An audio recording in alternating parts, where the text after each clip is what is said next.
ಅನಧಿಕೃತ ಕಟ್ಟಡ ತೆರವು ಆದೇಶಕ್ಕೂ ಕೂಡ ಇಲ್ಲಿ ಕಿಮ್ಮತ್ತಿಲ್ಲ. ಇದಕ್ಕೆ ಸಂಬಂಧಪಟ್ಟಂತೆ ಒಂದು ಬ್ರೇಕಿಂಗ್ ನ್ಯೂಸ್ ಇದೆ. ಬೆಳಗಾವಿ ಪಾಲಿಕೆ ಆಯುಕ್ತರ ಆದೇಶಕ್ಕೂ ಕೂಡ ಇಲ್ಲಿ ಡೋಂಟ್ ಕೇರ್ ಎನ್ನುವ ಪರಿಸ್ಥಿತಿ ನಿರ್ಮಾಣವಾಗಿದೆ. ಅನಧಿಕೃತ ಕಟ್ಟಡ ತೆರವು ಆದೇಶಕ್ಕೂ ಕಿಮ್ಮತ್ತಿಲ್ಲ.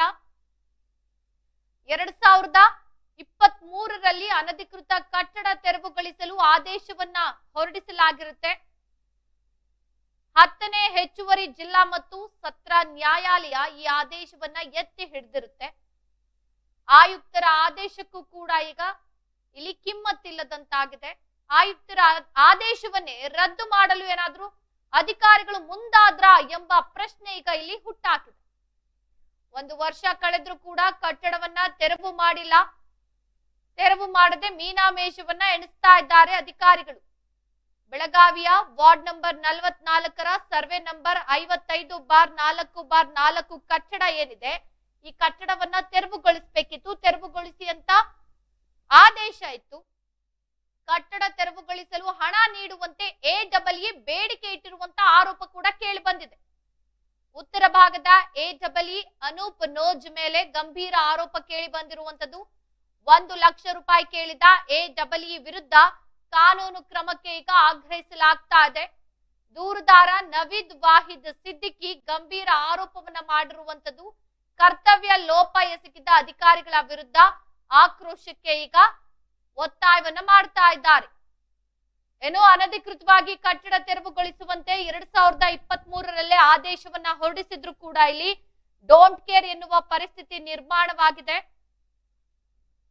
ಒಂದು ರೀತಿಯಾಗಿ ಕಾಲಹರಣ ಮಾಡಿದ ಉತ್ತರ ಭಾಗದ AEE ಅನೂಪ್ ನೋಜ್ ಅನ್ನ ವಿರುದ್ಧ ಕ್ರಮ ಆಗಬೇಕು ಅಂತ ಈಗ ಬಹಳಷ್ಟು ಆಕ್ರೋಶ ವ್ಯಕ್ತವಾಗ್ತಾ ಇದೆ.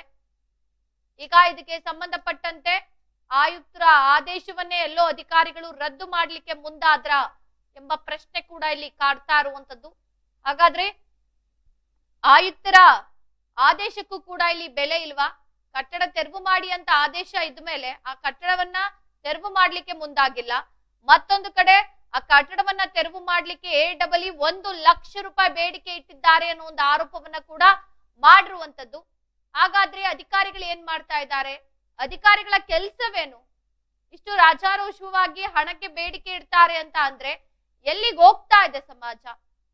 ಜೊತೆಗೆ ಒಂದು ಮೇಲಧಿಕಾರಿಗಳು ಒಂದು ಆದೇಶವನ್ನ ಹೊರಡಿಸಿದ್ದಾರೆ ಅಂತ ಅಂದ ಮೇಲೆ ಅದನ್ನ ಯಾಕೆ ಪಾಲಿಸ್ತಾ ಇಲ್ಲ? ಈಗ ಬಹಳಷ್ಟು ಇವರ ವಿರುದ್ಧ ಆಕ್ರೋಶಗಳು ಕೂಡ ಕೇಳಿ ಬರ್ತಾ ಇದೆ. ಇದಕ್ಕೆ ಸಂಬಂಧಪಟ್ಟಂತೆ ಅನಧಿಕೃತ ಕಟ್ಟಡ ಏನಿದೆ ಅದು ತೆರವು ಆಗ್ಬೇಕು ಅನ್ನೋದು ಕೂಡ ಇದೆ. ಆದ್ರೆ ಇದಕ್ಕೆ ಸಂಬಂಧಪಟ್ಟಂತೆ ಯಾವ ರೀತಿ ಕ್ರಮ ಕೈಗೊಳ್ತಾರೆ ಅಂತ ಕಾದು ನೋಡೋಣ.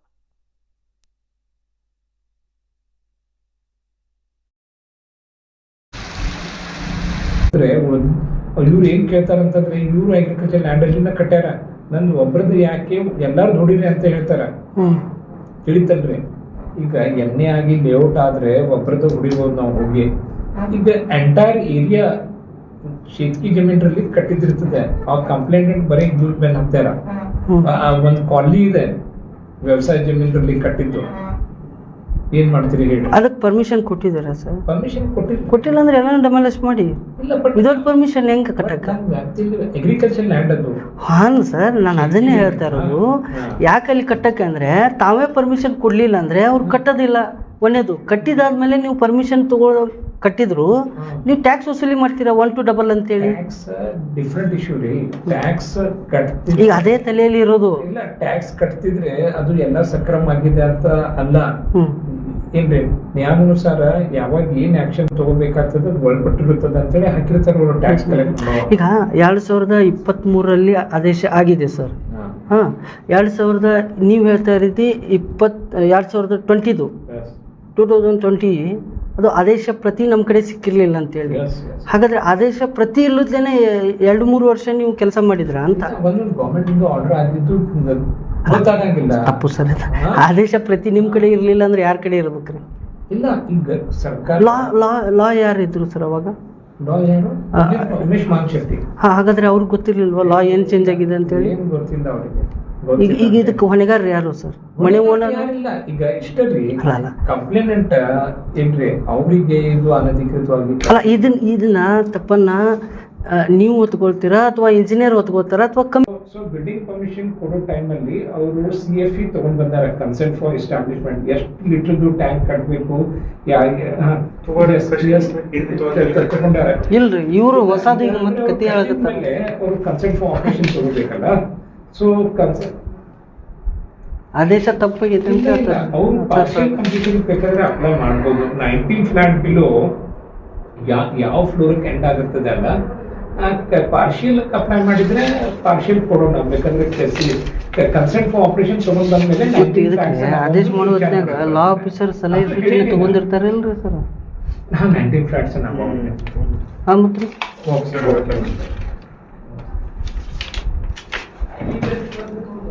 Sir totally fake documents ready ಮಾಡಕತ್ತೀರಿ ಸರ್ ಈಗ ಇನ್ನು ಮುಂದೆ ಮಾಡೋದು. ಹೌದು ಹೌದು, ಯಾಕಂತಂದ್ರೆ ಅದನ್ನ ಉಳಿಸುವಂತ ಪ್ರಯತ್ನ ನೀವು ಮಾಡ್ಲಕತ್ತೀರಿ ಈಗ. ಹೌದು, ಇದನ್ನ ಅಲ್ರಿ ಸರ್, ಅಗ್ರಿಕಲ್ಚರ್ ಲ್ಯಾಂಡ್ ಅಲ್ಲಿ ಪರ್ಮಿಷನ್ ಹೆಂಗ್ ಇದನ್ನ ಹೆಂಗ್ ಮಾಡಕತ್ತೀರಿ ಮತ್ತೆ ಇದನ್ನ ಯಾಕೆ? ಅದೇ ರೀ ಕಮಿಷನರ್ ಅವರು ಅವಾಗ ಆರ್ಡರ್ ಮಾಡಿದ್ರು, ಯಾಕೆ ಮಾಡಿದ್ರು? ಈಗ 2018 ಅಲ್ಲಿ ಮಾಡಿರ್ತಾರಪ್ಪ. 23ದಲ್ಲಿ ಆಗಿರೋದು ಸರ್. ಇಲ್ಲಿ ನೋಡಿ ಆದೇಶ ಇನಿಷಿಯೇಟ್ ಮಾಡ್ರಿ ಅಂತ ಹೇಳಿ ಬರ್ತಿದ್ದು ತಿಳಿತಲ್ರಿ. ಆಮೇಲೆ ಅದ್ ಬರೆದ್ಮೇಲೆ 2020 ಸರ್ಕ್ಯುಲರ್ ಸಿಕ್ಕಿದೆ ರೆವಿನ್ಯೂ ಡಿಪಾರ್ಟ್ಮೆಂಟ್. ಅಲ್ಲಿವರೆಗೂ ನಿಮ್ಗೆ ಸರ್ಕ್ಯುಲರ್ ಸಿಕ್ಕಿರ್ಲಿಲ್ಲ. ಹಿಂಗ ಹೇಳ್ತೀರಿ ಸರ್, ನಾಳೆ ಕೋರ್ಟ್ನ್ಯಾಗ ಹೋಗಿ. ಈಗ ಕೋರ್ಟ್ನ್ಯಾಗ ಕರೆದ್ರೆ ಹಿಂಗ ಹೇಳ್ತೀರಿ ಹರಕೆ ಉತ್ತರ ಸಿಕ್ಕಿರ್ಲಿಲ್ಲ. ಏನ್ ಹರಕೆ ಉತ್ತರ? ಹೌದ್ರಿ, ಇದು ಹರಕೆ ಉತ್ತರ ಅನ್ನಲ್ಲ, ಇದಕ್ಕೆ ಏನಂತಾರ್ರಿ? ಇನ್ನು ನಮಗೆ ಹೇಳ್ರಿ ಹೇಳ್ರಿ, ನಾವು ಉತ್ತರ ಕೊಡಕ್ ರೆಡಿ ಅದೇನ್ ಸರ್. ಈಗ ಇಷ್ಟೇ ಹೇಳ್ತೀನಿ, ಕಮಿಷನರ್ ಅವರು ಒಂದು ಆರ್ಡರ್ ಪಾಸ್ ಮಾಡಿದ್ರು, ನಮ್ ವ್ಯಾಪ್ತಿಯಲ್ಲಿ ಬರಲ್ಲ. ಓಕೆ, ನಾವು EC ಅವ್ರಿಗೆ ಬರೀತಾ ಇದೀವಿ, ಅಗ್ರಿಕಲ್ಚರ್ ಲ್ಯಾಂಡ್ ಇರೋದ್ರಿಂದ ನಿಮ್ಮ ಹಂತದಲ್ಲಿ ನೀವು ಕ್ರಮ ಕೈಗೊಳ್ರಿ ಅಂತ ಹೇಳಿ. ಅಗ್ರಿಕಲ್ಚರ್ ಲ್ಯಾಂಡ್ ಅವರೇ ಕ್ರಮ ತಗೋಬೇಕು. ಹೌದ್ರಾ? ಹಂಗಾದ್ರಿ ಕಮಿಷನರು ವ್ಯಾಪ್ತಿಗೆ ಇಲ್ದಂತ ಇದಕ್ಕೆ ಯಾಕೆ ಆದೇಶ ಮಾಡಿದ್ರಿ? ಈಗ ಅವ್ರಿಲ್ಲ, ಯಾರಿಗೆ ಕೇಳೋರು? ಹಂಗೆ ಆಕತ್ರಿ ಸರ್. ಕಮಿಷನರ್ ಇಲ್ಲ, ಏನ್ ಮಾಡ್ತಾರೆ? ಈ ಆದೇಶ ಪ್ರತಿ ಏನೈತ್ರಲ್ಲ ಇದನ್ನ ಇಟ್ಕೊಂಡು ನಿಮ್ಮ ಮೇಲಧಿಕಾರಿ ಅಲ್ರಿ ಕಮಿಷನರ್ ಆದೇಶ ಮಾಡಿದ ಡೆಮಾಲಿಷ್ ಮಾಡ್ರಿ. ನೀವು ದೊಡ್ಡವರು, ಕಮಿಷನರ್ ದೊಡ್ಡವ್ರು ಸರ್. ಮತ್ತ ಅವ್ರು ಏನ್ ಹೇಳಿದಾರ ಅದನ್ನ ಕೇಳ್ರಲ್ಲ ಕೆಲಸ. ಅವ್ರಕ್ಕಿಂತ ದೊಡ್ಡವರು ಸರ್ಕಾರ.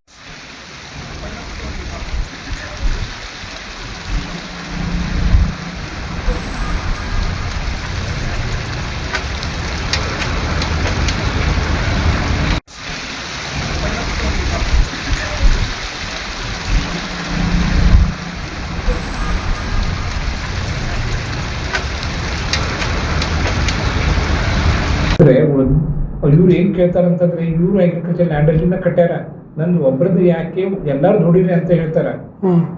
ತಿಳಿತಲ್ರಿ? ಈಗ ಎಣ್ಣೆ ಆಗಿ ಲೇಔಟ್ ಆದ್ರೆ ಒಬ್ರದ್ದು ಹೊಡಿಬಹುದು ನಾವು ಹೋಗಿ.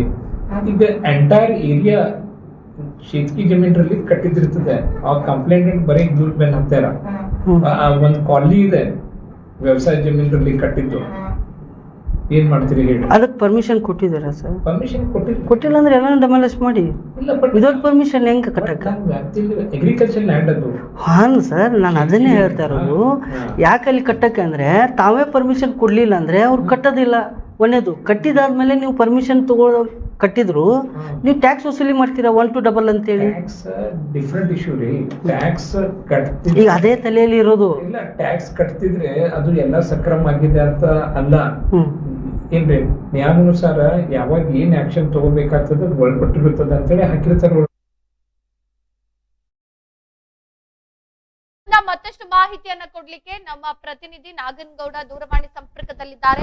ನಾಗನಗೌಡ, ಈಗಾಗಲೇ 2023ರಲ್ಲೇ ಆಯುಕ್ತರು ಆದೇಶವನ್ನ ಹೊರಡಿಸಿರ್ತಾರೆ, ಈ ಕಟ್ಟಡ ಏನಿದೆ ಅದು ತೆರವು ಮಾಡಬೇಕು ಅಂತ. ಈಗ ಕಟ್ಟಡನೂ ತೆರವು ಆಗಿಲ್ಲ, ಜೊತೆಗೆ AEE 1 ಲಕ್ಷ ಹಣಕ್ಕೆ ಬೇಡಿಕೆ ಇಟ್ಟಿದ್ದಾರೆ ಒಂದು ಆರೋಪ ಇದೆ. ಏನಿದೆ ಇದ್ರ ಬಗ್ಗೆ ಅಪ್ಡೇಟ್ಸ್? ಎಸ್ ಮೇಡಮ್, ಬೆಳಗಾವಿಯಲ್ಲಿ ಏನು ಇದೊಂದು ಗಂಭೀರವಾದಂತ ಆರೋಪ ಅಧಿಕಾರಿಗಳ ಮೇಲೆ ಏನು ಗ್ರಾಮಸ್ಥ ಆರೋಪಿಸಿದ್ದಾನೆ. ಅದರ ಪೂರಕವಾಗಿ ಏನು ಕಟ್ಟಡವನ್ನ ಅನಧಿಕೃತ ಕಟ್ಟಡವನ್ನ ತೆರವುಗೊಳಿಸಬೇಕಂತೇಳಿ 2023ರಲ್ಲಿ ಏನು ಕಾರ್ಪೊರೇಷನ್ ಮಿನಿಸ್ಟರ್ ಆದೇಶವನ್ನು ಮಾಡಿರ್ತಾರೆ. ಆ ಆದೇಶವನ್ನು ಧಿಕ್ಕರಿಸಿ ಇದುವರೆಗೂ ಕೂಡ ಡೆಮಾಲಿಷ್ ಮಾಡೋದಾಗ್ಲಿ ಅಥವಾ ಕಟ್ಟಡವನ್ನು ಉಳಿಸೋದಾಗ್ಲಿ ಯಾವುದೇ ಪ್ರಕ್ರಿಯೆಯಲ್ಲಿ ಮುಂದಾಗಿರೋದಿಲ್ಲ. ಅದನ್ನೇ ಈಗ ಪ್ರಶ್ನೆ ಮಾಡಿದ್ರೆ ಈಗ ಆರೋಪ ಮಾಡಿರುವಂತದ್ದು ರಚನಾ. ಈಗ ಸಂಬಂಧಪಟ್ಟಂತೆ ಮೇಲಧಿಕಾರಿಗಳ ಗಮನಕ್ಕೆ ತಂದಿಲ್ವಾ ಅಥವಾ ಆದೇಶ ಮಾಡಿದ್ಮೇಲೆ ಆಯುಕ್ತರು ಗಮನಕ್ಕೆ ಇದು ಹೋಗಿಲ್ವಾ? ಆಯುಕ್ತರು ಆದೇಶ ಈ ಹಿಂದೆ ಇರ್ತಕ್ಕಂತ ಒಂದು ಆದೇಶ ಆಗಿರೋದ್ರಿಂದ ಈ ಬಂದಿರುವಂತ ಆಯುಕ್ತರಿಗೆ ಇದನ್ನು ಗಮನಕ್ಕೆ ತಂದಿರಲ್ಲ ಈ ಅಧಿಕಾರಿಗಳು ಕೂಡಿ AW ಅವರು ಸಂಬಂಧಪಟ್ಟಂತ ಅಧಿಕಾರಿಗಳು ಅದನ್ನ ಗಮನಕ್ಕೆ ತಗೊಂಡ್ ಬಂದಿಲ್ಲ ಅನ್ನುವಂತ ಮಾಹಿತಿ ಆಯುಕ್ತರು ಹೇಳಿರುವಂತದ್ದು. ಮತ್ತೆ ನಾವು ಮೊನ್ನೆ ಹೋಗಿ ಆಯುಕ್ತರಿಗೆ ಇದನ್ನ ಗಮನಕ್ಕೆ ತಗೊಂಡ್ ಬಂದಾಗ ಇಲ್ಲ ನಾವು ತಕ್ಷಣ ಇದ್ರ ಮೇಲೆ ಕ್ರಮವನ್ನ ವಹಿಸಿ ನಾವು ಏನು ತೆರವು ಕಾರ್ಯಾಚರಣೆ ಮಾಡ್ತೀವಿ ಅನ್ನುವಂತ ಭರವಸೆಯನ್ನ ನಮಗ ನೀಡಿರುವಂತದ್ದು ರಚನಾ. ಓಕೆ, ಧನ್ಯವಾದ ನಾಗನಗೌಡ ತಮ್ಮೆಲ್ಲ ಮಾಹಿತಿಗಾಗಿ. ಏನೋ ಇದಕ್ಕೆ ಸಂಬಂಧಪಟ್ಟಂತೆ ಈಗ 2023ರಲ್ಲಿ ಆದೇಶ ಆಗಿದೆ, ಆದ್ರೂ ಕೂಡ ಅಧಿಕಾರಿಗಳು ಇದನ್ನ ತೆರವುಗೊಳಿಸುವಲ್ಲಿ ವಿಫಲರಾಗಿದ್ದಾರೆ. AW ಮೇಲೆ ಕೂಡ ಗಂಭೀರ ಆರೋಪ ಕೂಡ ಕೇಳಿ ಬರ್ತಾ ಇರುವಂತದ್ದು. ಇದನ್ನ ತೆರವು ಮಾಡ್ಬೇಕು ಅಂದ್ರೆ 1 ಲಕ್ಷ ಹಣಕ್ಕೆ ಬೇಡಿಕೆಯನ್ನ ಇಟ್ಟಿದ್ದಾರೆ ಅನ್ನೋ ಒಂದು ಆರೋಪ ಇದೆ. ಜೊತೆಗೆ ಇಲ್ಲಿ ಆಯುಕ್ತರ ಆದೇಶಕ್ಕೂ ಕೂಡ ತಲೆ ಕೆಡಿಸ್ಕೊಂಡಿಲ್ಲ ಅಂತ ಅಂದ್ರೆ ಯಾವ ರೀತಿಯಾಗಿ ಅಧಿಕಾರಿಗಳು ನಡ್ಕೊಳ್ತಾ ಇದ್ದಾರೆ ಅನ್ನೋದನ್ನ ಯೋಚನೆ ಮಾಡ್ಬೇಕಾಗತ್ತೆ.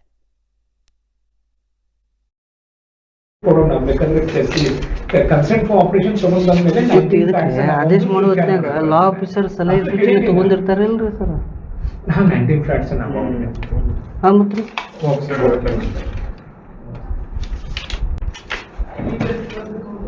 Sir totally fake documents ready ಮಾಡಕತ್ತೀರಿ ಸರ್ ಈಗ ಇನ್ನು ಮುಂದೆ ಮಾಡೋದು? ಹೌದು ಹೌದು, ಯಾಕಂತ ಅದನ್ನ ಉಳಿಸುವಂತ ಪ್ರಯತ್ನ ನೀವು ಮಾಡ್ಲಕತ್ತೀರಿ ಈಗ. ಹೌದು, ಇದನ್ನ ಅಲ್ರಿ ಸರ್, ಅಗ್ರಿಕಲ್ಚರ್ ಲ್ಯಾಂಡ್ ಅಲ್ಲಿ ಪರ್ಮಿಷನ್ ಹೆಂಗ್ ಇದನ್ನ ಹೆಂಗ್ ಮಾಡಕತ್ತೀರಿ? ಮತ್ತೆ ಇದನ್ನ ಯಾಕೆ ಕಮಿಷನರ್ ಅವರು ಅವಾಗ ಆರ್ಡರ್ ಮಾಡಿದ್ರು, ಯಾಕೆ ಮಾಡಿದ್ರು? ಈಗ 2018 ಮಾಡಿರ್ತಾರಪ್ಪ, 23ದಲ್ಲಿ ಆಗಿರೋದು ಸರ್. ನೋಡಿ ಆದೇಶ ಇನಿಷಿಯೇಟ್ ಮಾಡ್ರಿ ಅಂತ ಹೇಳಿ ಬರ್ತಿದ್ದು ತಿಳಿತಲ್ರಿ. ಆಮೇಲೆ ಅದ್ ಬರ್ದ್ಮೇಲೆ 2020 ಸರ್ಕ್ಯುಲರ್ ಸಿಕ್ಕಿದೆ ರೆವಿನ್ಯೂ ಡಿಪಾರ್ಟ್ಮೆಂಟ್. ಅಲ್ಲಿವರೆಗೂ ನಿಮ್ಗೆ ಸರ್ಕ್ಯುಲರ್ ಸಿಕ್ಕಿರ್ಲಿಲ್ಲ? ಹಿಂಗ ಹೇಳ್ತೀರಿ ಸರ್? ನಾಳೆ ಕೋರ್ಟ್ನ್ಯಾಗ ಹೋಗಿ ಈಗ ಕೋರ್ಟ್ನ್ಯಾಗ ಕರೆದ್ರೆ ಹಿಂಗ ಹೇಳ್ತೀರಿ ಹರಕೆ ಉತ್ತರ? ಸಿಕ್ಕಿರ್ಲಿಲ್ಲ. ಏನ್ ಹರಕೆ ಉತ್ತರ? ಹೌದ್ರಿ, ಇದು ಹರಕೆ ಉತ್ತರ ಅನ್ನಲ್ಲ, ಇದಕ್ಕೆ ಏನಂತಾರ್ರಿ? ಇನ್ನು ನಮಗ್ ಹೇಳ್ರಿ ಹೇಳ್ರಿ, ನಾವ್ ಉತ್ತರ ಕೊಡಕ್ ರೆಡಿ ಅದೇನ್ ಸರ್? ಈಗ ಇಷ್ಟೇ ಹೇಳ್ತೀನಿ, ಕಮಿಷನರ್ ಅವರು ಅದ್ ಆರ್ಡರ್ ಪಾಸ್ ಮಾಡಿದ್ರು, ನಮ್ ವ್ಯಾಪ್ತಿಯಲ್ಲಿ ಬರಲ್ಲ. ಓಕೆ, ನಾವು EC ಅವ್ರಿಗೆ ಬರೀತಾ ಇದೀವಿ, ಅಗ್ರಿಕಲ್ಚರ್ ಲ್ಯಾಂಡ್ ಇರೋದ್ರಿಂದ ನಿಮ್ಮ ಹಂತದಲ್ಲಿ ನೀವು ಕ್ರಮ ಕೈಗೊಳ್ರಿ ಅಂತೇಳಿ. ಅಗ್ರಿಕಲ್ಚರ್ ಲ್ಯಾಂಡ್ ಅವರೇ ಕ್ರಮ ತಗೋಬೇಕು. ಹೌದ್ರಾ? ಹಂಗಾದ್ರಿ ಕಮಿಷನರು ವ್ಯಾಪ್ತಿಗೆ ಇಲ್ದಂತ ಇದಕ್ಕೆ ಯಾಕೆ ಆದೇಶ ಮಾಡಿದ್ರಿ? ಹಂಗೆ ಹಂಗಾಕತ್ರಿ ಸರ್? ಈ ಆದೇಶ ಪ್ರತಿ ಏನೈತ್ರಲ್ಲ ಇದನ್ನ ಇಟ್ಕೊಂಡು ನಿಮ್ಮ ಮೇಲಧಿಕಾರಿ ಅಲ್ರಿ ಕಮಿಷನರ್ ಆದೇಶ ಮಾಡಿದ್ರೆ ಡೆಮಾಲಿಷ್ ಮಾಡ್ರಿ. ನೀವು ದೊಡ್ಡವರು, ಕಮಿಷನರ್ ದೊಡ್ಡವ್ರು ಸರ್. ಮತ್ತ ಅವ್ರು ಏನ್ ಹೇಳಿದಾರ ಅದನ್ನ ಕೇಳ್ರಲ್ಲ ಕೆಲಸ.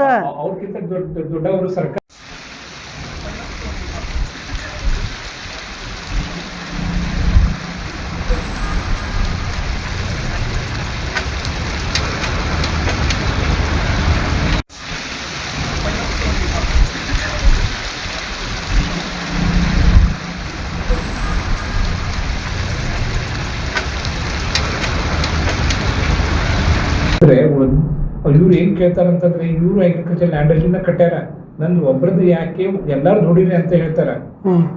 ತಿಳಿತಲ್ರಿ? ಈಗ ಎಣ್ಣೆ ಆಗಿ ಲೇಔಟ್ ಆದ್ರೆ ಒಬ್ರದ್ದು ಹೊಡಿಬಹುದು ನಾವು ಹೋಗಿ. ಈಗ ಎಂಟೈರ್ ಏರಿಯಾ ಶೇತ್ಕಿ ಜಮೀನ್ರಲ್ಲಿ ಕಟ್ಟಿದಿರ್ತದೆ, ಆ ಕಂಪ್ಲೇಂಟ್ ಬರೀ ಇವ್ರ ಮೇಲೆ ಹಾಕ್ತಾರ. ಒಂದ್ ಕಾಲನಿ ಇದೆ ವ್ಯವಸಾಯ ಜಮೀನ್ರಲ್ಲಿ ಕಟ್ಟಿದ್ದು, ಏನ್ ಮಾಡ್ತೀರಿ ಹೇಳಿ? ಅದಕ್ಕೆ ಪರ್ಮಿಷನ್ ಕೊಟ್ಟಿದಾರ ಸರ್? ಪರ್ಮಿಷನ್ ಕೊಟ್ಟಿಲ್ಲ ಅಂದ್ರೆ ಎಲ್ಲ ಡೆಮಾಲಿಶ್ ಮಾಡಿ. ವಿದೌಟ್ ಪರ್ಮಿಷನ್ ಹೆಂಗ್ ಕಟ್ಟಕ? ಅಗ್ರಿಕಲ್ಚರ್ ಲ್ಯಾಂಡ್ ಅದು. ಹಾನ್ ಸರ್, ನಾನು ಅದನ್ನೇ ಹೇಳ್ತಾ ಇರೋದು. ಯಾಕೆ ಅಲ್ಲಿ ಕಟ್ಟಕ್ಕೆ ಅಂದ್ರೆ ತಾವೇ ಪರ್ಮಿಷನ್ ಕೊಡ್ಲಿಲ್ಲ ಅಂದ್ರೆ ಅವ್ರು ಕಟ್ಟೋದಿಲ್ಲ. ಒಂದೇದು ಕಟ್ಟಿದಾದ್ಮೇಲೆ ನೀವು ಪರ್ಮಿಷನ್ ತಗೊಳ್ಳೋ ಕಟ್ಟಿದ್ರು ನೀವು ಟ್ಯಾಕ್ಸ್ ವಸೂಲಿ ಮಾಡ್ತೀರಾ 1 to 2 ಅಂತೇಳಿ. ಡಿಫ್ರೆಂಟ್ ಇಶ್ಯೂ ರೀ. ಟ್ಯಾಕ್ಸ್ ಈಗ ಅದೇ ತಲೆಯಲ್ಲಿ ಇರೋದು. ಇಲ್ಲ, ಟ್ಯಾಕ್ಸ್ ಕಟ್ತಿದ್ರೆ ಅದು ಎಲ್ಲ ಸಕ್ರಮ ಆಗಿದೆ ಅಂತ ಅಲ್ಲ. ಏನ್ರಿ, ನ್ಯಾಯಾನುಸಾರ ಯಾವಾಗ ಏನ್ ಆಕ್ಷನ್ ತಗೋಬೇಕಾಗ್ತದ ಒಳಪಟ್ಟಿರುತ್ತದೆ ಅಂತೇಳಿ ಹಾಕಿರ್ತಾರೆ ಟ್ಯಾಕ್ಸ್. ಈಗ 2023ರಲ್ಲಿ ಆದೇಶ ಆಗಿದೆ ಸರ್. 2000 ನೀವು ಹೇಳ್ತಾ ರೀತಿ 2020 ಅದು ಆದೇಶ ಪ್ರತಿ ನಮ್ಮ ಕಡೆ ಸಿಕ್ಕಿರ್ಲಿಲ್ಲ ಅಂತೇಳಿ. ಹಾಗಾದ್ರೆ ಆದೇಶ ಪ್ರತಿ ಇಲ್ಲದೇನೆ 2-3 ವರ್ಷ ನೀವು ಕೆಲಸ ಮಾಡಿದ್ರ ಅಂತ? ತಪ್ಪು ಸರ್. ಆದೇಶ ಪ್ರತಿ ನಿಮ್ ಕಡೆ ಇರ್ಲಿಲ್ಲ ಅಂದ್ರೆ ಯಾರ ಕಡೆ ಇರ್ಬೇಕ್ರಿ? ಇಲ್ಲ, ಈಗ ಸರ್ಕಾರ ಲಾ ಯಾರು ಇದ್ರು ಸರ್ ಅವಾಗ? ಉಮೇಶ್ ಮಾನ್ಶೆಟ್ಟಿ. ಹಾಗಾದ್ರೆ ಅವ್ರಿಗೆ ಗೊತ್ತಿರ್ಲಿಲ್ವಾ ಲಾ ಏನ್ ಚೇಂಜ್ ಆಗಿದೆ ಅಂತ ಹೇಳಿ? ಗೊತ್ತಿಲ್ಲ ಅವರಿಗೆ. ಈಗ ಇದಕ್ಕೆ ಹೊಣೆಗಾರರು ಯಾರು ಸರ್? ಮನೆ ಓನರ್ ಯಾರಿಲ್ಲ. ಈಗ ಇಷ್ಟರಿ ಅಲ್ಲ. ಕಂಪ್ಲೇನೆಂಟ್ ಏನ್ರಿ ಅವ್ರಿಗೆ ಇದು ಅನಧಿಕೃತವಾಗಿ ಅಲ್ಲ, ಇದನ್ನ ತಪ್ಪನ್ನ ನೀವು ಒತ್ಕೊಳ್ತೀರಾ ಅಥವಾ ಇಂಜಿನಿಯರ್ ಒತ್ಕೊಳ್ತಾರ ಅಥವಾ ಸೊ ಬಿಲ್ಡಿಂಗ್ ಪರ್ಮಿಷನ್ ಕೊಡೋ ಟೈಮ್ ಅಲ್ಲಿ ಅವರು CFE ತಗೊಂಡ್ ಬಂದಾರೆ, ಕನ್ಸೆಂಟ್ ಫಾರ್ ಎಸ್ಟಾಬ್ಲಿಷ್ಮೆಂಟ್, ಎಷ್ಟು ಲೀಟರ್ದು ಟ್ಯಾಂಕ್ ಕಟ್ಟಬೇಕು ತಗೊಂಡಾರೆ. ಇಲ್ರಿ, ಇವರು ಹೊಸದು ಈಗ ಮತ್ತೆ ಕತೆ ಹೇಳಕತ್ತಾರೆ. ಅವರು ಕನ್ಸೆಂಟ್ ಫಾರ್ ಆಪರೇಷನ್ ತಗೋಬೇಕಲ್ಲ. ಸೊ ಆದೇಶ ತಪ್ಪಾಗೈತೆ ಅಂತ ಹೇಳ್ತಾರೆ. ಅವ್ರು ಪಾರ್ಷಿಯಲ್ ಕಂಪ್ಲೀಷನ್ ಬೇಕಾದ್ರೆ ಅಪ್ಲೈ ಮಾಡ್ಬೋದು. 19 ಫ್ಲಾಟ್ ಬಿಲೋ ಯಾವ ಫ್ಲೋರ್ಗೆ ಎಂಡ್ ಆಗುತ್ತದೆ ಅಲ್ಲ, ಪಾರ್ಷಿಯಲ್ ಅಪ್ಲೈ ಮಾಡಿದ್ರೆ ಪಾರ್ಷಿಯಲ್ ಕೊಡೋಣ. ಬೇಕಾದ್ರೆ ಕನ್ಸೆಂಟ್ ಫಾರ್ ಆಪರೇಷನ್ ತಗೊಂಡ್ ಬಂದ್ಮೇಲೆ ಆದೇಶ ಮಾಡೋ ಹೊತ್ನ್ಯಾಗ ಲಾ ಆಫೀಸರ್ ಸಲಹೆ ಸೂಚನೆ ತಗೊಂಡಿರ್ತಾರಲ್ರಿ ಸರ್? ನಾವು 19 ಫ್ಲಾಟ್ಸ್ ಮತ್ತೆ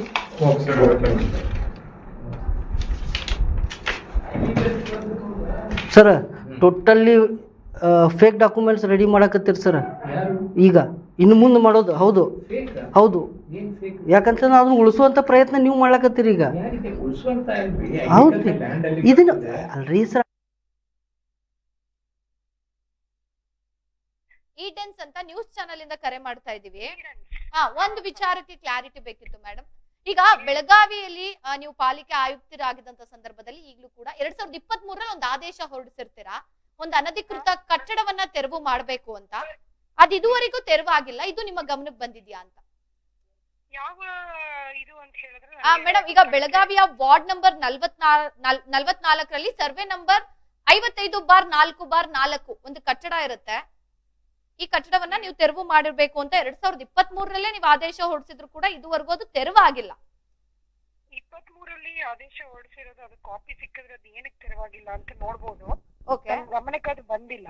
ಅದು ಬಂದ್ರೆ ಏನಕ್ಕೆ ತೆರವು ಮಾಡಿಲ್ಲ ಅಂತ ಕೇಳ್ಬೋದು. ಓಕೆ, ಜೊತೆಗೆ ಇದನ್ನ ತೆರವು ಮಾಡ್ಬೇಕು ಅಂದ್ರೆ AEE 1 ಲಕ್ಷ ಬೇಡಿಕೆ ಇಟ್ಟಿದ್ದಾರೆ ಅಂತ ಅಲ್ಲಿ ಗ್ರಾಮಸ್ಥರು ಆರೋಪ ಮಾಡ್ತಾ ಇರುವಂತದ್ದು. ಅದೇ ಅದು ನನ್ಗೆ ಬಂದಿತ್ತು ಈ ಕಂಪ್ಲೇಂಟ್. ಓಕೆ, ಅದನ್ನ ತಾವ್ ಯಾರಾದ್ರೂ ವಿಟ್ನೆಸ್ ಕೊಟ್ರೆ ಅಥವಾ ಏನಕ್ಕೆ ಕೇಳಿದ್ರು ಅನ್ನೋದು ಕೊಟ್ರೆ ನಾನು ತನಿಖೆ ಮಾಡ್ತೀನಿ. ಖಂಡಿತ ನಾವು ಅದನ್ನ ಗ್ರಾಮಸ್ಥರ ಗಮನಕ್ಕೆ ತರ್ತೀವಿ. ಧನ್ಯವಾದ ಮಾತನಾಡಿದ್ದಕ್ಕೆ. Thank you.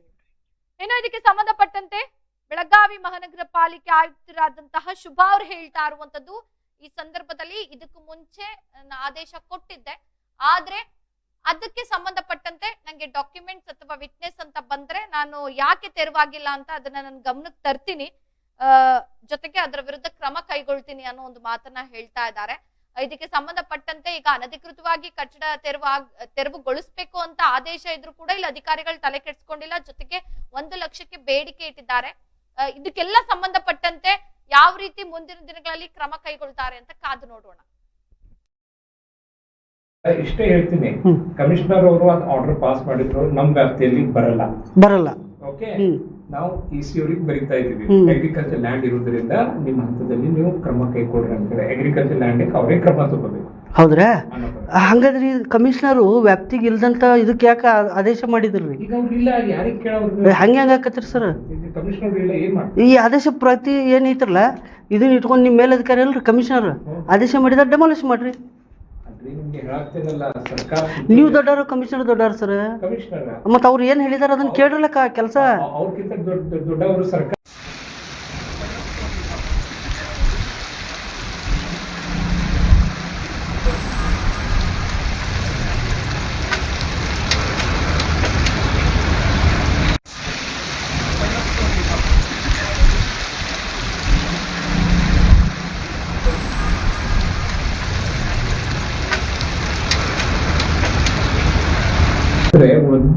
ಇವ್ರು ಏನ್ ಕೇಳ್ತಾರಂತಂದ್ರೆ, ಇವ್ರು ಅಗ್ರಿಕಲ್ಚರ್ ಲ್ಯಾಂಡ್ ಅಲ್ಲಿಂದ ಕಟ್ಟ್ಯಾರ, ನನ್ ಒಬ್ರದ್ದು ಯಾಕೆ ಎಲ್ಲಾರು ನೋಡಿರಿ ಅಂತ ಹೇಳ್ತಾರ. ತಿಳಿತಲ್ರಿ? ಈಗ ಎಣ್ಣೆ ಆಗಿ ಲೇಔಟ್ ಆದ್ರೆ ಒಬ್ರದ್ದು ಹೊಡಿಬಹುದು ನಾವು ಹೋಗಿ. ಈಗ ಎಂಟೈರ್ ಏರಿಯಾ ಶೇತ್ಕಿ ಜಮೀನ್ರಲ್ಲಿ ಕಟ್ಟಿದಿರ್ತದೆ. ಆ ಕಂಪ್ಲೇಂಟ್ ಬರೀ ಇವ್ರ ಮೇಲೆ ಹಾಕ್ತಾರ. ಒಂದ್ ಕಾಲನಿ ಇದೆ ವ್ಯವಸಾಯ ಜಮೀನ್ರಲ್ಲಿ ಕಟ್ಟಿದ್ದು. ಏನ್ ಮಾಡ್ತೀರಿ ಹೇಳಿ? ಅದಕ್ಕೆ ಪರ್ಮಿಷನ್ ಕೊಟ್ಟಿದ್ದೀರಾ ಸರ್? ಪರ್ಮಿಷನ್ ಕೊಟ್ಟಿಲ್ಲ ಅಂದ್ರೆ ಎಲ್ಲ ಡೆಮಾಲಿಷ್ ಮಾಡಿ. ಇಲ್ಲ, ಬಟ್ ವಿದೌಟ್ ಪರ್ಮಿಷನ್ ಹೆಂಗ್ ಕಟ್ಟಕ್ಕ? ಅಗ್ರಿಕಲ್ಚರ್ ಲ್ಯಾಂಡ್ ಅದು. ಹಾನ್ ಸರ್, ನಾನು ಅದನ್ನೇ ಹೇಳ್ತಾ ಇರೋದು. ಯಾಕೆ ಅಲ್ಲಿ ಕಟ್ಟಕ್ಕೆ ಅಂದ್ರೆ ತಾವೇ ಪರ್ಮಿಷನ್ ಕೊಡ್ಲಿಲ್ಲ ಅಂದ್ರೆ ಅವ್ರು ಕಟ್ಟೋದಿಲ್ಲ. ಒಂದೇದು, ಕಟ್ಟಿದಾದ್ಮೇಲೆ ನೀವು ಪರ್ಮಿಷನ್ ಕಟ್ಟಿದ್ರು ನೀವು ಟ್ಯಾಕ್ಸ್ ವಸೂಲಿ ಮಾಡ್ತೀರಾ 1 to 2 ಅಂತೇಳಿ. ಟ್ಯಾಕ್ಸ್ ಡಿಫ್ರೆಂಟ್ ಇಶ್ಯೂ ರೀ. ಟ್ಯಾಕ್ಸ್ ಕಟ್ತಿದ್ರೆ ಈಗ ಅದೇ ತಲೆಯಲ್ಲಿ ಇರೋದು. ಇಲ್ಲ, ಟ್ಯಾಕ್ಸ್ ಕಟ್ತಿದ್ರೆ ಅದು ಎಲ್ಲ ಸಕ್ರಮ ಆಗಿದೆ ಅಂತ ಅಲ್ಲ. ಏನ್ರಿ ನಿಯಮಾನುಸಾರ ಯಾವಾಗ ಏನ್ ಆಕ್ಷನ್ ತಗೋಬೇಕಾಗ್ತದೆ ಅದು ಒಳಪಟ್ಟಿರುತ್ತದೆ ಅಂತೇಳಿ ಹಾಕಿರ್ತಾರೆ ಅವರು ಟ್ಯಾಕ್ಸ್ ಕಲೆಕ್ಟ್. ಈಗ 2023ರಲ್ಲಿ ಆದೇಶ ಆಗಿದೆ ಸರ್. ಹಾಂ 2000 ನೀವು ಹೇಳ್ತಾ ಇದ್ದೀರಿ 2020 ಅದು ಆದೇಶ ಪ್ರತಿ ನಮ್ಮ ಕಡೆ ಸಿಕ್ಕಿರ್ಲಿಲ್ಲ ಅಂತೇಳಿ. ಹಾಗಾದ್ರೆ ಆದೇಶ ಪ್ರತಿ ಇಲ್ಲದೇನೆ 2-3 ವರ್ಷ ನೀವು ಕೆಲಸ ಮಾಡಿದ್ರ ಅಂತ. ಒಂದೊಂದು ಗೌರ್ಮೆಂಟ್ ಇಂದ ಆರ್ಡರ್ ಆಗಿದ್ದು ಗೊತ್ತಾಗಂಗಿಲ್ಲ. ತಪ್ಪು ಸರ್. ಆದೇಶ ಪ್ರತಿ ನಿಮ್ಮ ಕಡೆ ಇರ್ಲಿಲ್ಲ ಅಂದ್ರೆ ಯಾರ ಕಡೆ ಇರ್ಬೇಕ್ರಿ? ಇಲ್ಲ, ಈಗ ಸರ್ಕಾರ ಲಾ ಯಾರು ಇದ್ರು ಸರ್ ಅವಾಗ? ಲಾ ಯಾರು? ಉಮೇಶ್ ಮಾನ್ಶೆಟ್ಟಿ. ಹಾಗಾದ್ರೆ ಅವ್ರಿಗೆ ಗೊತ್ತಿರ್ಲಿಲ್ವಾ ಲಾ ಏನ್ ಚೇಂಜ್ ಆಗಿದೆ ಅಂತೇಳಿ? ಏನು ಗೊತ್ತಿಲ್ಲ ಅವರಿಗೆ. ಈಗ ಇದಕ್ಕೆ ಹೊಣೆಗಾರ ಯಾರು ಸರ್? ಮನೆ ಓನರ್. ಇನ್ನು ಇದಕ್ಕೆ ಸಂಬಂಧಪಟ್ಟಂತೆ ಮಾಹಿತಿಯನ್ನ ನೀಡಲಿಕ್ಕೆ ವಕೀಲರಾದಂತಹ ವಿಠಲ್ ಅವರಿದ್ದಾರೆ. ನಮಸ್ತೆ ವಿಠಲ್ ಅವರೇ. ಈಗ ಬೆಳಗಾವಿಯಲ್ಲಿ ಅನಧಿಕೃತ ಕಟ್ಟಡ ತೆರವಾಗಬೇಕು ಅಂತ 2023ರಲ್ಲೇ ಆಯುಕ್ತರು ಆದೇಶ ಹೊರಡಿಸಿರ್ತಾರೆ. ಆದ್ರೆ ಇದುವರೆಗೂ ಕೂಡ ಕಟ್ಟಡ ತೆರವಾಗಿಲ್ಲ. ಇದು ಒಂದು ಕಡೆ. ಇನ್ನೊಂದು ಕಡೆ ಈ ಕಟ್ಟಡವನ್ನ ತೆರವು ಮಾಡ್ಬೇಕು ಅಂತಂದ್ರೆ 1 ಲಕ್ಷ ಹಣ ಕೊಡ್ಬೇಕು ಅಂತ ಬೇಡಿಕೆಯನ್ನ ಇಟ್ಟಿದ್ದಾರೆ ಅನ್ನೋ ಒಂದು ಆರೋಪ ಕೂಡ ಇದೆ. ಈಗ ಇದ್ರ ಬಗ್ಗೆ, ಈ ಕೇಸ್ ಬಗ್ಗೆ ನೀವು ಹೇಳೋದಾದ್ರೆ ಏನಾಗಿದೆ? ಇವರು ಮಾನ್ಯ ಆಯುಕ್ತರು ಮಹಾನಗರ ಪಾಲಿಕೆ ಬೆಳಗಾವಿ, ಇವರು 17 ತಿಂಗಳ ಹಿಂದ್ಗಡೆನೆ ಒಂದು 321 TMC ಆಕ್ಟ್ ಪ್ರಕಾರ ಡೆಮಾಲಿಷನ್ ಮಾಡ್ಬೇಕಂತ ಆರ್ಡರ್ ಮಾಡಿರ್ತಾರೆ. ಅದಕ್ಕೆ ಸಂಬಂಧಪಟ್ಟಂತೆ ನನ್ನ ಕಕ್ಷಿದಾರರು ಏನ್ ಮಾಡ್ತಾರೆ, ನಮ್ಮ ಸಂಬಂಧಪಟ್ಟ ಅಧಿಕಾರಿಗಳಿಗೆ ಭೇಟಿ ಆಗ್ತಾರೆ, ಅವರಿಗೆ ಇದೆಲ್ಲ ಮಾಹಿತಿ ಕೊಡ್ತಾರೆ. ಆದ್ರೆ ಅಲ್ಲಿರ್ತಕ್ಕಂಥ ಕಾರ್ಪೊರೇಷನ್ ಅಲ್ಲಿ ಇರ್ತಕ್ಕಂಥ ಅಧಿಕಾರಿ ಅವರಿಗೆ ಉಡಾಪೆ ಉತ್ತರ ಕೊಡ್ತಾರೆ. ಉಡಾಪೆ ಉತ್ತರ ಯಾವ ತರ ಅಂತಂದ್ರೆ, ಅವರು ಇಲ್ಲಪ್ಪ ಈ ರೀತಿಯ ಆರ್ಡರ್ಗಳು, ಕೋರ್ಟ್ ಆರ್ಡರ್ಗಳು ಹಂಗೆ ಬರ್ತಾ ಇರ್ತವೆ, ಎಷ್ಟೋ ಬಂದಿದ್ದೇವೆ ಅಂತ ಅವ್ರಿಗೆ ಹಿಂದಿ ಭಾಷೆಯಲ್ಲಿ, ಉರ್ದು ಭಾಷೆಯಲ್ಲಿ ಹೇಳ್ತಾರೆ. ಆಯ್ತಾ? ಈ ರೀತಿಯ ಅಧಿಕಾರಿಗಳು ಮತ್ತೆ ಯಾಕೆ ಈ ಒಂದು ಒತ್ತಡಕ್ಕೆ ಹೇಳ್ತಾ ಇದ್ದಾರೆ ಗೊತ್ತಿಲ್ಲ, ಅಥವಾ ಯಾವುದೇ ಒಂದು ರಾಜಕೀಯ ಒಂದು ಒತ್ತಡಕ್ಕೆ ಅವರು ಕೆಲಸ ಮಾಡ್ತಾ ಇದ್ದು ನನ್ಗೆ ಗೊತ್ತಿಲ್ಲ. ಆದ್ರೆ ನನ್ನ ಒಂದು ಕಕ್ಷಿದಾರ ಅಲ್ಲಿ ಹೋದಾಗ ಅವರಿಗೆ ಒಂದು ದುಡ್ಡಿನ ವ್ಯವಹಾರ, 1 ಲಕ್ಷ ರೂಪಾಯಿ ಕೊಟ್ರೆ ನಾನು ಎಲ್ಲ ಸರಿಪಡಿಸ್ತೇನೆ ಅಂತ ಹೇಳೋ ಒಂದು ಹೇಳಿಕೆ ಇದೆಯಲ್ಲ, ಅದು ನನ್ನ ಕಕ್ಷಿದಾರ ನನ್ಗೆ ಬಂದು ಹೇಳಿದಾಗ ನನಗೆ ಈ ರೀತಿ ಅಧಿಕಾರಿಗಳು ಬೆಳಗಾವಿ ಮಹಾನಗರ ಪಾಲಿಕೆಯಲ್ಲಿ ಕೆಲಸ ಮಾಡ್ತಿದ್ದು ಗೊತ್ತಿದ್ರು ಕೂಡ ಸಂಬಂಧಪಟ್ಟ ಆಯುಕ್ತರು ಏನ್ ಮಾಡ್ತಾ ಇದ್ದಾರೆ ಎಂಬ ಪ್ರಶ್ನೆ ಒಂದು ಯಕ್ಷ ಪ್ರಶ್ನೆ ಆಗಿಬಿಟ್ಟಿದೆ. ಇದು ಒಂದು ಸಣ್ಣ ಉದಾಹರಣೆ ಮೇಡಮ್. ಇದು ಈ ರೀತಿಯ ದೊಡ್ಡ ದೊಡ್ಡ ತಿಮ್ಮಿಂಗಗಳು, ಹೆಗ್ಗಣಗಳು ಇಲ್ಲಿ ಬೆಳಗಾವಿಯಲ್ಲಿ ತುಂಬಾ ಜನ ಇದ್ದಾರೆ ಅಧಿಕಾರಿಗಳು. ಇವರು ಸರ್ಕಾರಿ ಒಂದು ದುಡ್ಡು ತಗೊಂಡು, ಸಂಬಳ ತಗೊಂಡು ಈ ರೀತಿ ಒಂದು ಪಾರ್ಟಿ ಕಡೆಯಿಂದ, ಒಂದು ಪಕ್ಷದಾರ ಕಡೆಯಿಂದ ಈ ರೀತಿ ಕೇಳೋದು ಏನ್ ಮಾಡ್ಬೇಕು? ಜನಸಾಮಾನ್ಯರು, ಬಡವರಾಗಿರ್ತಕ್ಕಂತ ವ್ಯಕ್ತಿಗಳು ಏನಾದ್ರೂ ಒಂದು ನ್ಯಾಯ ಕೇಳಕ್ ಹೋದ್ರೆ ಏನ್ ಮಾಡ್ಬೇಕು ಮೇಡಮ್ ಇವರು? ನಾವು ಕೂಡ ಆಯುಕ್ತರ ಹತ್ರ ಮಾತಾಡ್ದೋ ವಿಠಲ್ ಅವ್ರೆ. ಅವ್ರು ಹೇಳ್ತಾ ಇರುವಂತದ್ದೇನು ಅಂದ್ರೆ, ನನ್ನ ಗಮನಕ್ಕೆ ಬಂದಿದೆ ಹಣದ ವಿಚಾರ, ಬಟ್ ಅದಕ್ಕೆ ವಿಟ್ನೆಸ್ ತಗೊಂಡ್ಬಂದ್ರೆ ನಾನು ಕ್ರಮ ಕೈಗೊಳ್ತೀನಿ, ಜೊತೆಗೆ ಯಾಕೆ ತೆರವಾಗಿಲ್ಲ ಅಂತ ನಾನು ವಿಚಾರಿಸ್ತೀನಿ ಅನ್ನೋ ಒಂದು ಮಾತನ್ನ ಹೇಳಿದ್ರು. ಅದು ಹೇಳಿದ್ರು ಮೇಡಮ್, ನಾನು ಕೂಡ ಹೋಗಿದ್ದೆ, ಅವ್ರಿಗೆ ಭೇಟಿ ಆದೆ. ಇವ್ರು ಏನ್ ಗೊತ್ತಾ, ಈಗ ತಾವು ಮಾಧ್ಯಮದವರು, ಈಗ ನಾವಾಗ್ಲಿ ನೀವಾಗ್ಲಿ ಅಲ್ಲಿ ಹೋದಾಗ ಇವರು ಮೂಗಿಗೆ ತುಪ್ಪ ಹಚ್ಚೋ ಕೆಲಸ ಮಾಡ್ತಾರೆ. ಅವ್ರು ಯಾವ ರೀತಿ ತೋರಿಸ್ತಾರಂತಂದ್ರೆ, ನಾವೆಲ್ಲ ಕ್ರಮ ತಗೊಳ್ತಾ ಇದೀವಿ, ಎಲ್ಲ ಸರಿನೇ ಇದೆ, ಇಲ್ಲಿ ಆ ರೀತಿ ಯಾವುದೇ ರೀತಿಗಳು ಪ್ರಕರಣಗಳು ನಡೆದಿಲ್ಲ ಅಂತ ಒಂದು ನಿಟ್ಟಿನಲ್ಲಿ, ಹೇಳೋ ನಿಟ್ಟಿನಲ್ಲಿ ಅವ್ರು ಕೆಲಸ ಮಾಡ್ತಾರೆ. ಈಗ ಅವ್ರು ಹೇಳೋ ಲೆಕ್ಕ ಯಾವ ತರ ಇದೆ ಅಂತಂದ್ರೆ, ಆ ಹಣದ ಪ್ರಕರಣಕ್ಕೆ ವಿಟ್ನೆಸ್ ತಗೊಂಬರಿ ಅಂತಂದ್ರೆ, ಮೇಡಮ್ ಯಾರಾದ್ರೂ ದುಡ್ಡು ಕೊಡಿ ಅಂತ ಏನಾದ್ರು ಆಮಂತ್ರಣ ಕೊಟ್ಟು ಕೇಳ್ತಾರ? ನೀವೇ ಹೇಳಿ. ಅಲ್ಲ, ಈಗ ಆಯುಕ್ತರು ಮಾತಾಡೋ ಮಾತು ಯಾವ ರೀತಿ ಇದೆ ಅಂತಂದ್ರೆ, ಈಗ ಅದಕ್ಕೇನು ಅಫಿಡೇಟ್ ಕೊಡ್ಬೇಕಾ? ಇಲ್ಲಪ್ಪ ನಾ ದುಡ್ಡು ಕೊಡ್ಬೇಕು, ಅಫಿಡೇಟ್ ಹಾಕು, ಮತ್ತೆ ಇಲ್ಲ ಫೋನ್ ಪೇ ಮಾಡುತ್ತೇನಾದ್ರು ಹೇಳ್ತಾರ? ಇದು ಕಾಮನ್ ಸೆನ್ಸ್ ರೀ. ಈ ರೀತಿ ಒಂದು ಚಿಕ್ಕ ವಿಷಯನ ಇವರು ತಿಳ್ಕೊಬೇಕು, ಅದನ್ನ ಕೇಳಿರ್ಬೇಕು. ಈಗ ಅದಕ್ಕೆ ಪ್ರೂಫ್ ಅಂತಂದ್ರೆ ಈಗ ನಾವೇನ್ ಕೊಡಕಾಗತ್ತೆ ಇನ್ನ? ಈಗ ಅವರು ಯಾವ ಎಲ್ಲಿ ಕೇಳಿದ್ರು, ಯಾವಾಗ ಕೇಳಿದ್ರು, ಮತ್ತೆ ಹೋಗ್ಲಿ ಅವನು ಕೇಳಿಲ್ಲ ಅಂತ ಅನ್ಕೊಂಡ್ರು ಕೂಡ ಅವ್ರು ಕೇಳೋದು ಅಷ್ಟೇ ಹೇಳಿದ್ರಲ್ಲ. ಈಗ ನಮ್ಗಿದ್ರೆ ಮತ್ತೆ ನಾವು ಜಾಸ್ತಿನೇ ಹೇಳ್ಬೋದಾಗಿತ್ತು, ಕಡಿಮೆನೇ ಹೇಳ್ಬೋದಾಗಿತ್ತಲ್ಲ. ಇದಕ್ಕೆ ಪುರಾವೆಗಳು ಸಿಗೋದಿಲ್ಲ ಮೇಡಮ್. ಯಾಕಂದ್ರೆ ಇವೆಲ್ಲ ಏನೋ ಒಂದು ಕ್ಲೈಂಟ್ ಹೋಗಿರ್ತಾರೆ, ಏನೋ ಒಂದು ಕೆಲಸ ಆಗ್ಬೇಕಂತ, ಅವ್ರಿಗೇನು ಲಂಚವನ್ನ ಕೊಡ್ಬೇಕನ್ನೋ ಉದ್ದೇಶ ಇರೋದಿಲ್ಲ. ಆಯ್ತಾ? ಅವರು ಬಡವರಾಗಿರೋದ್ರಿಂದ ಒಂದು ನಿರೀಕ್ಷೆಯಲ್ಲಿ ಹೋಗಿರ್ತಾರೆ, ಡೆಮಾಲಿಷನ್ ಆರ್ಡರ್ ಮಾಡಿದ್ದಾರೆ, ಅದ್ರ ಬಗ್ಗೆ ಕ್ರಮ ಯಾಕೆ ತಗೊಂಡ್ರಿ ಅಂತ ಕೇಳಕ್ ಹೋದಾಗ ಈ ರೀತಿ ಉಡಾಪೆ ಉತ್ತರಗಳು ಅಧಿಕಾರಿಗಳು ಕೊಟ್ಟಾಗ ಆ ವ್ಯಕ್ತಿ ಏನ್ ಮಾಡ್ಬೇಕು ಹೇಳಿ? ಮತ್ತೆ ಈ ರೀತಿನ ಗಂಭೀರವಾಗಿ ತಗೋಬೇಕು. ಇದಕ್ಕೆ ಒಂದು ಪ್ರೂಫ್ ಬೇಕಂತಂದ್ರೆ ಏನ್ ಹೇಳ್ಬೇಕು ಮೇಡಮ್ ನಾನು? ಈಗ ಮುಂದಿನ ನಡೆ ಹೇಗೆ ವಿಠಲ್ ಅವರೇ? ಈಗ ಏನಿದೆ ಮೇಡಮ್, ಈಗ ನಾನು ಭೇಟಿಯಾಗಿ ಬಂದಿದ್ದೇನೆ, ಕಾರ್ಪೊರೇಷನ್ ಕಮಿಷನರ್ಗೆ ಭೇಟಿಯಾಗಿದ್ದೀನಿ. ಅವರು ಅಧಿಕಾರಿಗಳ ಜೊತೆ ಮಾತಾಡ್ತಾರೆ ಅಂತ ಹೇಳ್ತಾರೆ. ನನಗೆ ಈ ರೀತಿ ಉತ್ತರಗಳು ತುಂಬಾ ಜನ ಹೇಳ್ತಾರೆ. ಅಧಿಕಾರಿಗಳು ದೊಡ್ಡ ಸ್ಥಾನದಲ್ಲಿ ಕುತ್ಕೊಂಡವ್ರು ಹೇಳ್ತಾರೆ.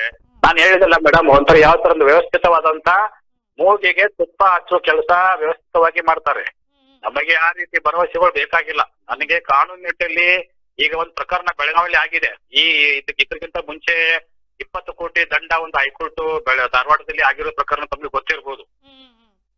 ನಾನು ಹೇಳೋದಿಷ್ಟೇ, ಈ ರೀತಿ ಈ ಪುನರಾವರ್ತನೆ ಆಗದಂತೆ ಅಧಿಕಾರಿಗಳಿಗೆ ಕಟ್ಟುನಿಟ್ಟಿನ ಕಾನೂನು ಕ್ರಮಗಳ ಜರುಗಿಸುವಂತ ಅವ್ರಿಗೆ ಏನಾದ್ರು ಲಂಚ ತಗೊಂಡಿದ್ದಿದ್ರೆ ಅವರು ಸಂಬಳ ತಗೋತಿರ್ತಾರೆ. ಸಂಬಳ ತಗೊಂಡಾಗ ಮತ್ತೆ ಈ ರೀತಿಗಳು ಒಂದು ಪ್ರಕರಣ ಈಗ ಬರೋಕೆ ಯಾಕೆ ಕಾರಣ ಅನ್ನೋದವ್ರು ತಿಳ್ಕೊಬೇಕಲ್ಲ.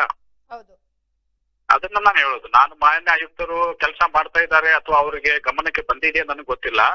ಆದ್ರೆ ಕೇವಲ ಬಾಯಿ ಮಾತಲ್ಲಿ, ಭರವಸೆ ಮಾತಲ್ಲಿ ನಮಗೆ ಬೇಕಾಗಿಲ್ಲ. ಒಂದು ಕಾರ್ಯ ಪ್ರವೃತ್ತರಾಗಿ ತ್ವರಿತವಾಗಿ ಅಂತ ಅಧಿಕಾರಿಗಳಿಗೆ ನಿರ್ದಾಕ್ಷಿಣ್ಯವಾಗಿ ಕ್ರಮ ತಗೋಬೇಕನ್ನೋದು ಒಂದು ರೀತಿ ನಿಟ್ಟಿನಲ್ಲಿ ನಂದು ಒಂದು ಮನವಿ.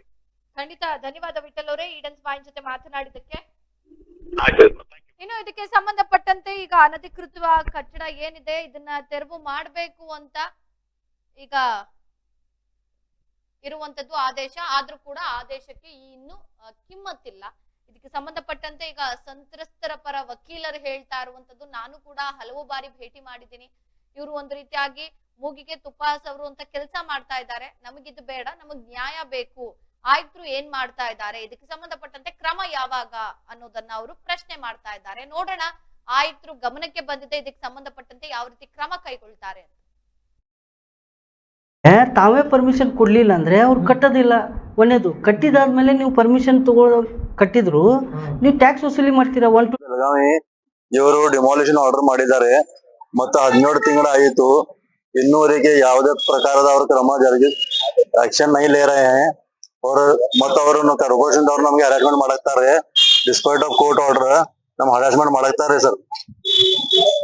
ಈಗ ಡೆಮಾಲಿಷ್ ಮಾಡಿ ಎಷ್ಟು ದಿವಸ ಆಯ್ತು ಮಾಡಕ್ ಆರ್ಡರ್ ಮಾಡಿ 2018 ಆರ್ಡರ್ ಆಗಿದೈತ್ರಿ ಸರ್.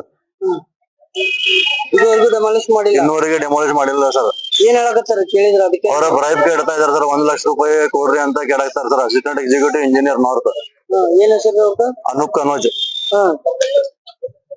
ಡೆಮಾಲಿಷ್ ಮಾಡ್ಬೇಕಾದ್ರೆ 1 ಲಕ್ಷ ರೂಪಾಯಿ ಕೊಡ್ಬೇಕ್ರಿ. ಮತ್ತೆ ನಮ್ಗೆ ಹರಾಸ್ಮೆಂಟ್ ಮಾಡತ್ತಾರ. ಇಲ್ಲಿ ಹೋಗ್ರಿ, ಅಲ್ಲಿ ಹೋಗ್ರಿ, ಟೌನ್ ಪ್ಲಾನಿಂಗ್ ಆಫೀಸರ್ಗೆ ಭೇಟಿ ಆಗಿರಿ, ಲಾ ಆಫೀಸರ್ಗೆ ಭೇಟಿ ಆಗಿರಿ, ನಮ್ಮ ಮೇಲೆ ಪೊಲಿಟಿಕಲ್ ಪ್ರೆಷರ್ ಐತ್ರಿ, ನಮ್ ಮಾಡಕ್ ಬರಂಗಿಲ್ಲ ಅಂತ ಎಲ್ಲ ಮಾಡಾಕ್ತಾರ ಸರ್. ಈಗ ಏನಾಗ್ಬೇಕನ್ನಕತ್ತೀರಿ? ಈಗ ನಮ್ಗೆ ನ್ಯಾಯ ಬೇಕ್ರಿ ಸರ್. ನಮ್ಮ ಆರ್ಡರ್ ಪ್ರಕಾರ ಅವ್ರ ಡೆಮಾಲಿಷ್ ಮಾಡ್ಬೇಕ್ರಿ. ಅದ ಇದು ಸೆಕ್ಷನ್ 321 KMC ಆಕ್ಟ್ ಆರ್ಡರ್ ಆಗಿದೈತ್ರಿ. ಸಿಟಿ ಕಾರ್ಪೊರೇಷನ್ ಕಮಿಷನರ್ ಆರ್ಡರ್ ಮಾಡಿದಾರ್ರಿ ಬೆಳಗಾವಿ. ಮತ್ ಇನ್ನೂ ಕೂಡ ಅವ್ರ ಅದ್ರ ಮೇಲೆ ಆಕ್ಷನ್ ಮಾಡಕ್ ತಯಾರಿಲ್ಲ ಸರ್. ಕಮಿಷನರ್ ಏನಾದ್ರು ಭೇಟಿ ಆದ್ರೆ ಅವ್ರಿಗೆ ಭೇಟಿ ಮಾಡಕ್ ಬರಂಗಿಲ್ಲ ಸರ್.